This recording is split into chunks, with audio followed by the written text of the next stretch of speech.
at that moment, I've also been told like a lot of times in my journey that you want to start a studio. Like the one thing I realized, you'll always keep facing failures. You can't expect it to be Agree. no failure zone. So, I mean,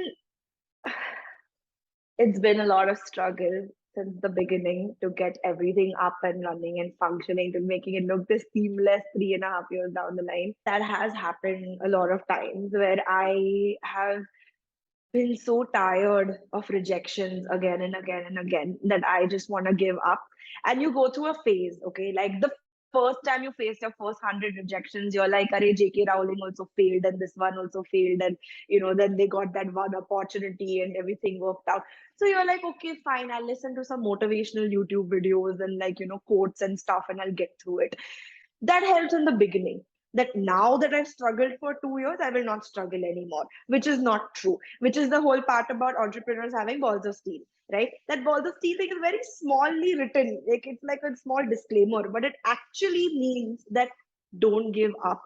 You need to be very patient. You need to be very resilient. I've been taught to not be scared, and whenever I am scared, I just tell myself, okay, what's the point? Like if I look at this 3 months down the line, company I will start, I'll fail, right? I'll get back up 3 months later. My life is not over, right? I can figure it out. I'm not dead 3 months down the line. It'll take me some time. There might be some explanations I'll have to do to get a job and stuff, but I'm going to get it eventually. There's enough opportunity in the market. So if this opportunity is on hold, anyways, 3 months down the line, then why not experiment right now?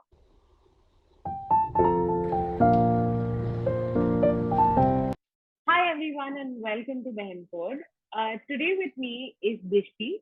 Dishti is an author turned entrepreneur. Her book Innocent Desire is available on Amazon and I'm going to link it in the description. She's also the founder of Pineapple Design Studio. Not just that, Dishti is my ex-colleague and I know her personally, which is why I wanted to bring her on BehenCode, right? I remember a point in time, Dishti, when we were like working together, and I remember you saying that, hey, one day I'm going to have my own design studio. And when someone says something like that, you think, huh, in the far future somewhere, okay, it's थोड़े से 40s में हम आ जाएंगे, तब ये करेंगे and stuff like that, right? And Yeah. it's already been 3 years into the business, and thriving is the word that I'm looking for here. So yeah. Yeah. So I mean, when a couple of years back, when I was being a UX UI designer, I it took me about like 6 years to really understand the depth of UX UI design. And that's when I realized that okay, there's a lot more to it. And the places and the companies that I'm working in don't cover the full extent of the potential of this field altogether. So you see, like a lot of companies will say, okay, there is a gap in the market, right? There's a product gap in the market, and that's why I'm coming up with a product, and this product will solve that gap that is there. And you'll only know the gap in the market that exists when you are in that market itself, and you've seen all the functioning processes, everything in it. Similarly, I felt like there was a gap for product in the market, like in design, like a product thought process in UX UI design.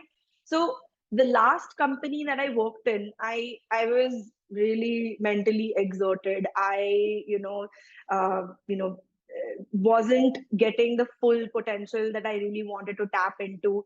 The most funniest thing, I can't name the company for like obvious reasons, but the tipping point was that they had asked me to rate myself out of 10, okay, as a review after 1 month, 1.5 months of working in.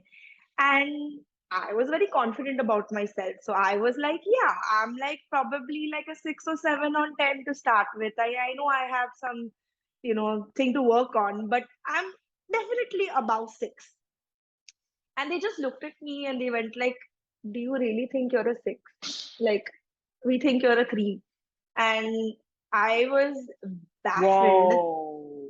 by, yeah, I was just baffled by like that just smashes your confidence altogether, because there's this Agree. big company who's looking at you and he tells you that you are trying your best, you're working like more than your hours, you are slogging off, because I genuinely have a passion in what I do.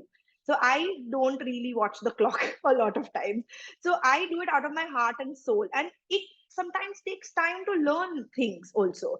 So telling someone that you're a 3 out of 10, you are just wondering that, okay, why are you even giving me 3 out of 10? Like, what is this 3 that I'm doing well? Like, where did this Right, come from? right, So right. I just at that moment I've also been told like a lot of times in my journey that you want to start a studio. Like this very common question that you get asked in a company, where do you see yourself 5 years I down the line, right? swear, I swear. And everybody gives you this very conventional answer that I see myself as probably director in this company or a senior in this company. You always have to give within the company answer. You can't give outside the company Correct, answer, right? correct, correct, But correct. I had read so much about this that when in my interview I was asked this question, like, where do you see yourself 5 years down the line? I just straight up looked at the CEO and I went like, my own studio. And I don't know Correct. what at that And moment, yeah, you know, he, this is where, I have that conflict. Like, look, I know you personally, right? And when you're yeah. telling me that you gave yourself 6 on 10, I was like, are you mad? Like, is this the Dhisti that I know? I was thinking you must have said 20 on 10, or maybe at least 10 on 10, right? Because, like, You come have to be on, humble. right? You to like, it's a new But company I come was on, in. like, I think I'm the most humble person I know, and I would still give myself an 8 on 10. And then here you are, you're saying like 6 on 10, right? What is wrong with you, Yeah, right? I That was know. one. And then you're telling me that they said that you're a 3 on 10. And who are these people, right? Like, it's crazy, right? Like, I can't believe it. And then the other thing that I like this, you said, like, okay, you have to speak in the limitations of the company that, okay, I see myself becoming like a marketing head, design director, this, that, blah. But you can never, say that, yeah, I want to do Huh. something of my own, right? Like, I so agree with that. But like, luckily now that's changing. But I agree, back in the day, it wasn't like that, right? And then one more thing that I Yeah. like this, like, the reason why you quit was like, you're like, okay, I'm not, like, I know this is my potential, and they're not letting me do it, right? So it goes back to the fundamental that, hey, what's your why, right? So like, I have a very, Yeah. very simple thing that if I am picking up jobs, right? Uh, I very specifically know that I pick up jobs for two reasons. One is that either I'm growing in them or I'm just having fun, right? Yeah. If Exactly. neither of these two are there, then I'm not taking it up. It's really that simple, right? And that's Yeah. precisely the reason why, you started off. You're like, okay, I'm not able to grow into my full Yeah. potential, right? Let me Yeah. start up. There are like two trigger points for that, right? So for this is like makes sense when you want to see. I have a lot of friends and a lot of people that keep saying that I want to start my own company, I want to do my own thing. And it's not easy to start your own company from a job to a company, especially when you're very stable as a Absolutely. person. So what you're saying, right, that whole move that happens, it happens at two trigger points. One is that if you are a person who worked in a startup environment, you're more likely to be encouraged to start your own thing because you've seen it going from 0 to 1, right? Whereas in corporate jobs you don't see 0 to 1, you're given a very allocated window that you have to work in and you have to work around with, you True. know so that is one trigger. And the second trigger is someone questioning your potential. No one should do that. They should tell you, okay, learn, figure it out, I will teach you. The company's job is to mentor and teach you to get to a point, right? Especially if you're facing a particular gap in your job. But in this case, like, it was just like, okay, tum failure ho life mein, you can't True. do True. anything, True. And why are now you imagine, trying? right? Like, let's pause there and let's look at the Dishti at that point, right? And now you're saying that you're thinking that you want to start up on your own, right? Yeah. So it's very natural that, okay, there are external factors, people hammering you down, right? And then here you are with your internal voice that says, hey, I can do this, right? And so that situation is a very stressful one to be in because there's like a massive conflict going on the inside, right? And so, like, what was your state of mind? Were you like afraid? Like, did you have that fear of being sort of ridiculed? The stakes are high because there's now also that emotional investment, right? So what was that scenario like? That's something that I want to tap into. Yeah. So I think I was never scared of trying to do something new. I'm always a very prepared person. Like if I'm not prepared, I don't go into that zone. But at this point of time, like I had to make a choice. And the thing is that I am sort of the breadwinner of my family. Like I mean, I don't have a dad. I only have my Right. mom. She's Yes. been working all her life. Right. And I Right. have watched her build something from nothing. And I just at that point of time knew that I can't be scared. Like I've been taught to not be scared. And whenever I am scared, I just tell myself, okay, what's the point? Like if I look at this 3 months down the line, company I will start, I'll fail, right? I'll get back up 3 months later. My life is not over, right? I can figure it out. I'm not dead 3 months down the line. It'll take me some time. There might be some explanations I'll have to do to get a job and stuff, but I'm going to get it eventually. There's enough opportunity in the market. So if this opportunity is on hold, anyways, 3 months down the line, then why not experiment right now? Why not break through the barrier and just do something? And now, with the way the world is, it's so cheap to start your own website, to do your own small things, figure it out, save money for those 3 months, just figure it out within that time. It's just that push that you need in that part. Right. Right. I love how you said that, I mean, I am not taught to be afraid, right? That's what we need, that's what we need to do for our female friends at large. And, maybe someday when we have our own daughters, right? Like, look at men, right? Like, I remember, like, there was a research that came out from Gartner, which said that 70% of women will not apply for jobs, even if they did not, like, even if they met like 60 to 80% of the criteria of the job, right? And 90% of men will apply, right? Like, look at Oh my how we God. raise our sons and how we raise our daughters, right? Daughter. Like, Yeah, even if they think absolutely. they're not qualified, they be like, just apply, bro. And we realize, oh, I don't think I am a fit, right? Like, we need to bet on ourselves more. That's what I effectively. I find that so shocking because the amount of stuff that women can do is ridiculous. And we are put in unknown environments almost every day and we deal with it, True. right? Like, even if you get married and go into a house, you don't True. know how to cook or you don't know how to do something, you figure it out. You don't have a choice, but you Right. figure it out. Like, how many Right. times do you see men figuring things out? Men are like, I know about this. मैंने पढ़ा है इसके ऊपर, मैंने किया. Sure, there might Exactly. be some men who's figured it out, but I think I've seen women figure it out much more in nature compared to like men have. Completely agree. I love your energy at this point, and how you're saying it, right? And so I have certain pointers that I have in mind that I wanted to talk to you about, and like there's this document, Yeah. and I see Rohan sitting there on that document, right? So I really want to ask you, why and how did you pick Rohan? Like, you could have done the business on your own, right? So what was the need for Yeah. you to have like a co-founder? Like, look, I'm entrepreneurial, but I'm more on the self-employed side of things. I'm not like, okay, I'm going to be a proprietor and hire people and stuff like that, right? So that's a territory that's unknown to me, right? So whenever people start a business and they pick a partner, right? And I'm like, क्यों मतलब खुद नहीं कर सकते क्या? Like, so I want to really understand, like, one, why is there a need for having a co-founder, right? And what was it that you saw in Rohan that you picked him? So that's something that I want to understand. Yeah. So this is a slightly bit longer answer because this is Sure, very all yours. important for anyone trying to figure out, whether they need Sure. a partner or not. Um, so one thing is that I was exposed to always seeing combinations of two people in a company. Like the previous all the companies that I worked in, always two groups of people, and always these two people had extremely different expertise. I didn't see any co-founders together having the same expertise in place. Secondly, I have come across co-founders who are solo co-founders, but they rely very heavily on their very close core team members to get a lot of pieces done on the early stage on. Now, for me, I found that a bit challenging because I don't have the money to build a core team to start with. So I either have to figure it out myself or I need someone extremely committed to the company like me to work 10 different roles to figure out the first 1 year of your business. So the reason I picked Rohan was because I was very good at design and design thinking, and Rohan was very good at product.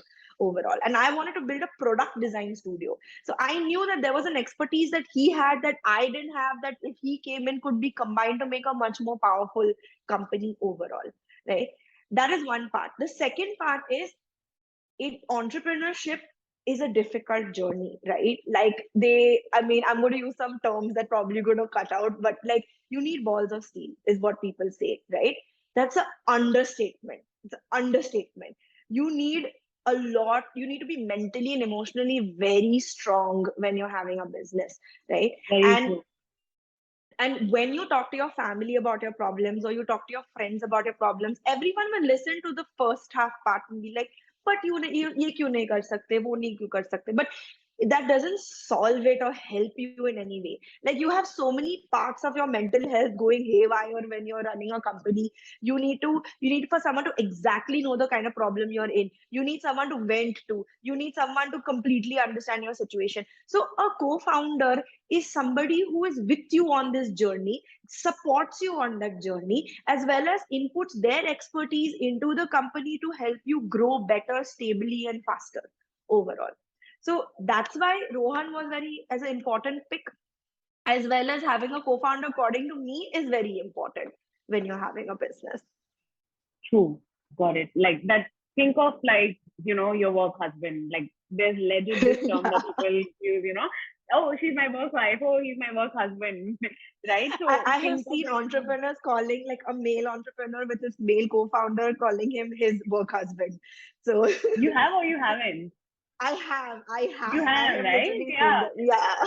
Yeah, I mean, I don't know so much about India, but when I was in Dubai, I've seen that this is like very, very common, right? Like I used to work in a Yeah. radio station, and like again, the drive time shows would be a pair, like maybe two men, two women, or a man and Or a a woman male doing and the show, female. and Yeah. yeah, and they would like refer to each other like, oh, she's my work husband, oh, she's my work wife, and Exactly.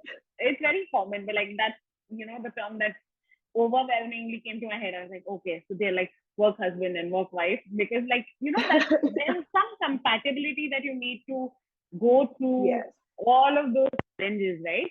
Now, talking Yeah. about challenges, right? Like there are so many. I'll tell you mine, right? Like currently, what I'm doing is I've given up my full time job, and I'm trying to focus on building BehenCode big time, right? And the opportunity cost, for example, is that I have to let go of the stable salary that I was getting, for example, right? That's professionally. Now, personally, like you look at my house, like I have still not put up anything on that wall, and I Behind. want to Yeah. do something, right? Imagine if I had a salary, it would just take me like a month to set up I the whole know. apartment, and I'd be through, right? But this is the cost that I'm willing to pay to do something of my own, to do something that I believe in, right? So when you talk of opportunity cost, there is opportunity cost personally, there is opportunity cost professionally. So what has been your opportunity cost for building Pineapple up?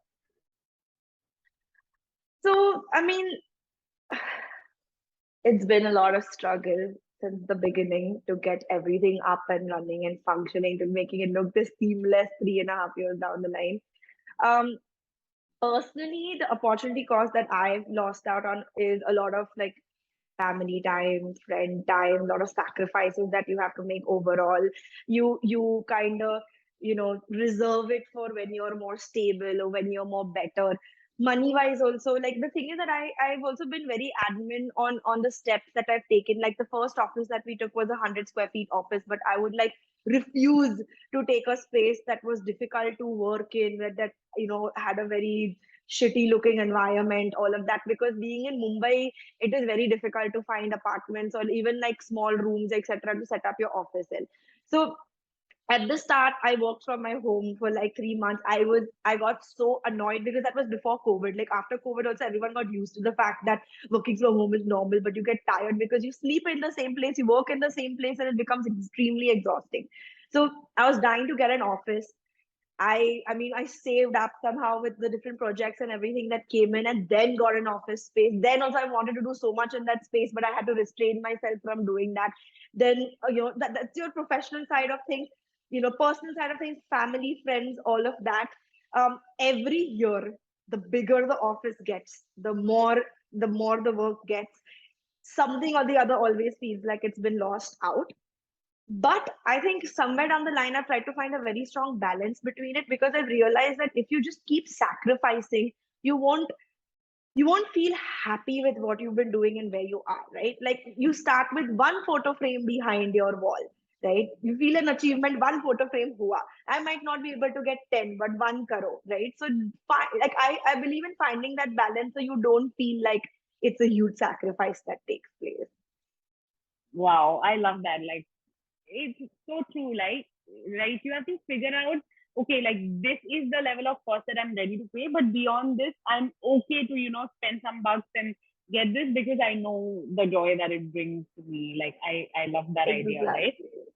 And Yeah. now talking about the main thing that I've been wanting to, right? Like, how do you find your first set of clients? How do you get people to believe you, right? Like, I remember when I started BehenCode, I just reached out to this one friend of mine, who I absolutely love and look up to. And she said yes. And I was like, but aage ka dekh lenge type, and God has been kind, and, things worked out. Like, I'm at my 22nd, 23rd episode with you right now here, right? When I started out, I was so afraid because I did not have a network that I could tap into, right? And I did not have the credibility. Like, think of someone, like, I'm a nobody, right? And why would someone come on my show? Why would someone speak to me? Why would someone share their struggles, stories, failures with me? Right? So building that credibility is so difficult. Getting those first 10 people to come speak to you is so tough, right? And imagine you, right? Like, what you had to do is you had to ask them to believe you and then to pay you to do something, right? Uh, Yeah. how do you manage to do that? That's something Yeah. that I want to. So on the so there've been different, okay, there are different ways to go about this, right? And this strategy has really worked very well for us. So this could be very useful. Um, to start off with, you can't be scared of whatever you do. Like, you have to take a risk. You have to take that favor. You have to make that call. The maximum someone will say no, right? But when you start your business, start your favors. Like, start, your uh, using your favor coupons to start contacting people. Try to see if someone can give you an opportunity, give you a contact that is there, trying to connect with you. Because I think the most strongest thing in our industry especially, and it also, I've heard of it in many industries, is word of mouth and connections, right? So it doesn't cost anything. This is a no cost marketing plan. So start getting your connections in place, start your word of mouth, have your basic website in place, have your basic stuff in place, and then you start with cold calling. You start with cold calling, you start making a list of people that you think would be interested in something that you're doing, and slowly build your marketing collaterals. I think from day one, I was making marketing collaterals on, I was utilizing social media like it's M&Ms, like popping M&Ms in your mouth. Like, I was like posting regularly on Instagram and on LinkedIn. I only concentrated on two platforms because I and Rohan were kind of managing everything by ourselves in the beginning. But we would, like, basically dedicate ourselves to social media, post as much as we can, get into as many groups as we can, make lists of people who would be interested in, working with you, cold call them, cold email them, contact them, all of that. And eventually, when your marketing collateral start becoming very strong, right, have a deck in place. I think that is something I really learned from the experience in Pineapple, that a lot of medium businesses or large businesses where you want your cash to come in from, they don't like to do the effort of going to your website or to your email and checking out things. If they get in touch with you, they want you to present. So have your base deck in place, have your base work in place, so that way you can start showing the professionalism in your work. You just need these pieces to get started, to get your first 10, your first 10 contacts, your first 10 clients, your first 10 clients, and then everything starts moving in a very different direction, because your word of mouth starts beginning. My entire first year of Pineapple, I have worked with 3 to 4 clients, and they've loved the work that we've done for them, that they sustained us the entire year. They gave us every single brand piece that they could. Like, in the beginning, we used to do logo, we used to do everything. Now we've only gone into UX UI, but we did the logo, say the website, say the sister company's website, say the sister company's app, say everything. So the idea is that that's what you need. You need like your first 10 clients in place, and these strategies really work well for it. And then you're like set. Then it's word of mouth and being consistent. You can't Right. stop. So, so if I get this right, you're saying like you do it so well for your first 10 clients that they become your advocates and then they talk about you, right? Now, I want to ask you about, you said you picked up the phone and cold called everyone, right? And you cold emailed everyone, right? So, was there like a way that you found out their contact details? Yeah. That's something that I want to know. Yeah. So the whole idea is that you have to look at the at least the small and medium sized businesses that you really want to work with, for sure. You have to do a lot of research behind that company. So let's say, for example, I want Pineapple wants to work with Swiggy, right? I Swiggy is a little bit too big for me to start with in my first year. So I might start with something smaller, right? Let's say ABC company. I take ABC company up. I research about ABC company. I go on LinkedIn. I understand what they're posting about, what they are interested in. Is there a gap that I can fulfill in any way? And then I reflect back to my expertise and figure out that, okay, this is, what they probably will be interested in or looking for. And then we approach them on either through email or, you obviously get their LinkedIn connection and then find out their email, their phone number, and then message them and arrange a call. And when you sit on that call, be very aware about what you're going to present, what you're going to talk about, keep it crisp, and automatically that connection will turn into a client in that Wow. phase. But you have to really dig in deep. Right. You have to invest yourself in them, right? And what is it like? Is there anything in specific that you do when you pitch? Like, how do you start? What are your thoughts? Or what are the three things that you want to say to them when you pitch? Or maybe some good Yeah. practices to keep in mind when pitching? I definitely try to find the opportunities in their work that is missing, and better how I can kind of fulfill that piece. So for a design, I can say for a design studio, but for every entrepreneur, it'll be different. But let's say, for example, the ABC company has a website and it doesn't seem like it's doing very well. It has a terrible design. I would either, if I have time, I would redesign a particular section or call out the UX of that section and keep that prepared to be very specific about what. Actually, that's what we did with HostGator. HostGator is a competition to GoDaddy, and in roughly our 1.5 years time, uh, we HostGator got in touch with us, but it was a very light touch. It was more like a like hey hello type of touch, and we were like, listen, you know what? Why don't we do a UX evaluation of your website? And they were always companies like these are not like these, but like companies are always open to being like, okay, I would like to know what you're thinking. So they gave us an opportunity to come down to their office, present to them about the UX problems in their website, and they loved it. And they've been our client constantly Wow. for the past 2.5 years, with Wow. just that one day. Wow. So That's brilliant. Okay. it's Super. exactly that. Yeah. And I don't know anymore if this question is relevant or no, honestly, but like, I really want to ask you, like, there are so many times where I'm like, struggling to get people for BehenCode. And there are times where I'm like, I'm the boss. I have this person. Now I'm going to go viral. You went Like, struggle. You were like, so head on. You were like, hey, I want to do this. Like, come on, you want to do this or not? And everyone's like, yeah, okay, correct, I'm gonna do this with you. correct. And then there are also times where I'm like, please kar lo. And they're like, "Behen, time nahi hai hamare paas, sorry, like, and Yeah. like, of course, like you don't talk so much about those low times until you reach a point where you're successful and your videos have gone viral, and then you say, oh, this person also said no to me, that person also said no to me, right? Yeah. So then that is a moment when you glorify failures, when you become successful, right? And I'm not there yet, but like the point that I'm trying to make is that, hey, like there are so many points where I'm like, why am I doing this? This is such a struggle to get people to just open up and talk about their journeys, right? And so many times I want to give up and then I don't, right? Like I know what works for me, like why I'm not able to give up, right?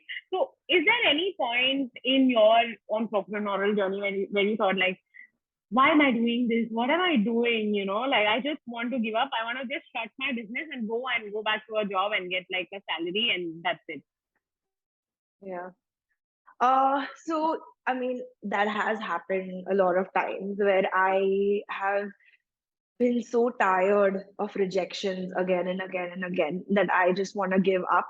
And you go through a phase, okay? Like the first time you face your first 100 rejections, you're like, Arey, J.K. Rowling also failed, and this one also failed, and then they got that one opportunity and everything worked out. So you're like, okay, fine, I'll listen to some motivational YouTube videos and like, quotes and stuff, and I'll get through it. That helps in the beginning. Then after some time, 2 years, again, you're facing certain failures. You'll always, the one thing I realized, you'll always keep facing failures. You can't expect it to be Agree. no failure zone ever, Agree. right? And then there's a limit within you where you're like, like, I'm done. I never expected to face this. I think one of the biggest problems is that expectation that now that I've struggled for 2 years, I will not struggle anymore, which is not true. Which is the whole part about entrepreneurs having balls of steel, right? That balls of steel thing is very smallly written, like it's like a small disclaimer, but it actually means that don't give up. You need to be very patient. You need to be very resilient. And I don't know. For me, I found a trick that I do this. I trick my mind. I sort of tell my mind that um, I'm scared. Maybe let's say we don't have more than 3 months to survive. Okay, and oh shit, I'm gonna lose my company 3 months later because we're in a very bad space. Then I tell to myself that the same thing that I told myself the first time a company started. 3 months later, if it doesn't work out, job to milega. कुछ तो figure out होगा. That day we will figure it out. Right now, I have to do whatever it takes to make it work. I have to do my best. And my best actually has to be my best, which means that if any point of time you got lazy in your entrepreneur journey where you're like feeling relaxed, you have a lot of people working with you, all of that, and you're like, okay, okay, now to review a little less, or I have to work a little less. You go into that cycle, and then there's this fire mode where you have to go back to being like, no, I have to figure everything out. You have to love it. You have to be very passionate about it, and you have to trick yourself that failing is fun. If you keep telling yourself failing is fun, hey, if everything goes perfect, everything is good, you're never going to feel the feeling that you feel when you feel good, right? You're going to just be like, and everything feels the same. So the idea is that trick your mind, tell yourself that make a rough plan. If you're someone like me who is a planner, make a rough plan B. Say, okay, if my plan A doesn't work out, my plan B will be this. If you're happy with that plan B, say that, okay, keep it on that side. When it happens, we will activate plan B. For now, plan A, failure, let's make it fun. Let's fuck up as much as we can by doing the right things, by trying random things, by going back to cold calling, whatever it takes. Shameless, go shameless in that moment. Second is that tell yourself that this stuff happens. You're an entrepreneur for a reason, right? You are going to get paid bigger bucks than you are going to get in a salary, because it's the same thing like shares, like higher the risk, higher the returns. It's the same thing with entrepreneurship. If you don't risk yourself, maja nahi aayega. If everything is smooth and perfect, we'll be like, "Arey, ye to बहुत easy था, like what the hell." So tell yourself these things, because only you can convince yourself in this. And I've convinced myself this way to go on for the next, like for the last 3.5 years. I know. I think maybe I should put like a counter in this video for people to enjoy. Count how many times I've said I love this because I legit want to say that I love everything that you said. Like I don't know, like your entrepreneurial journey has been as fun as it sounds to me right now, but it's amazing. Like okay, so There have let's been tears. There have been tears. There have been lying on the floor and being like, oh my God, what the fuck did I do to myself? Where did I come in? But you are the only one who can get yourself back up. कोई और नहीं करेगा in it. So, I mean, it's not perfect, but this is the best way to do. Convince yourself to do it and get yourself through it. True. Okay. So, okay, my last and my final question, which I generally ask everyone is there anything that you would want to do differently? Like, imagine now you have this experience of building a business, right? So, imagine if you're like doing a new business or someone starting out, right?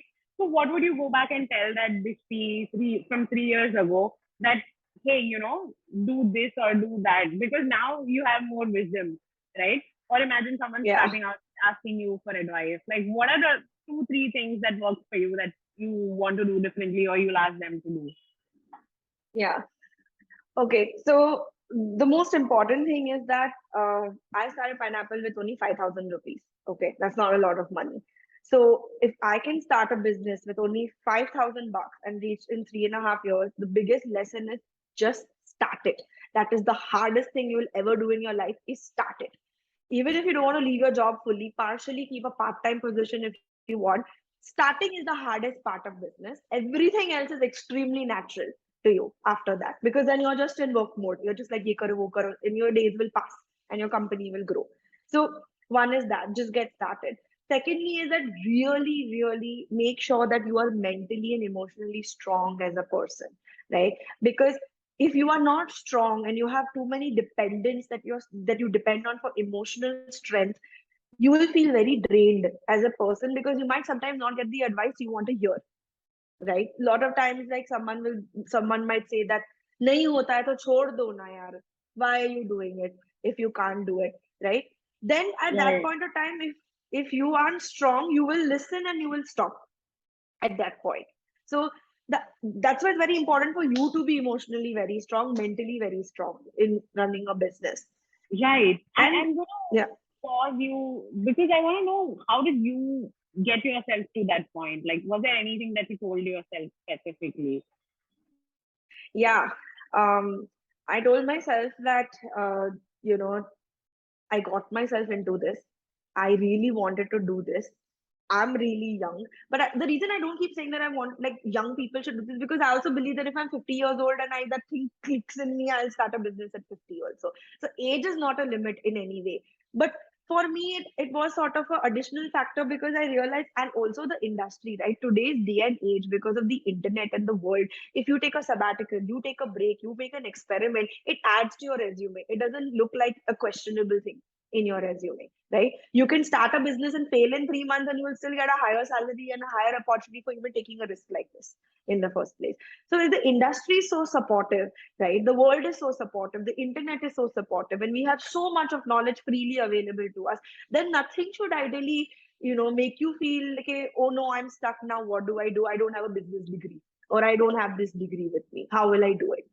The whole world is your Right. degree, Right. right? Right. So the first thing that you said that was that you need to be like mentally and emotionally strong, and then when it's emotionally strong, have basically a idea, like a plan in place.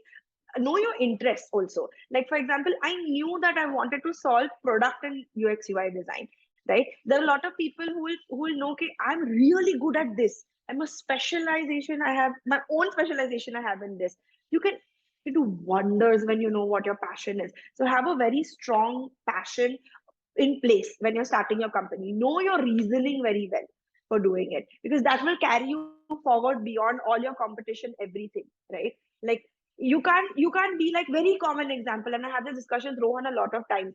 You will sometimes have an idea that already exists in the world. You will not, it's very difficult to come up with the most uniquest original idea in the world. That should not be your stopping point, right? Like today there is Swiggy, there is a Zomato, there are two top delivery, food delivery companies in India, right? Nobody went like, "Arey, I can't be there because there is one big giant in the company."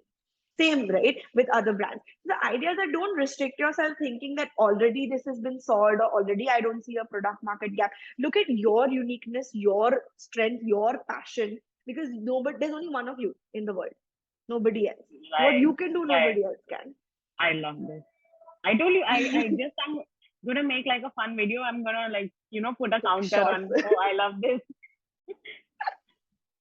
So yeah, I Exactly. think this is brilliant. I have loved every single minute of this conversation. Thank you so much, Yeah. Dhisti, for doing this, for opening yourself up and sharing the most uh, personal things that you have today. I really appreciate it. Yeah, Thank you. of course. Absolutely. Thank you, Filoni, for having me.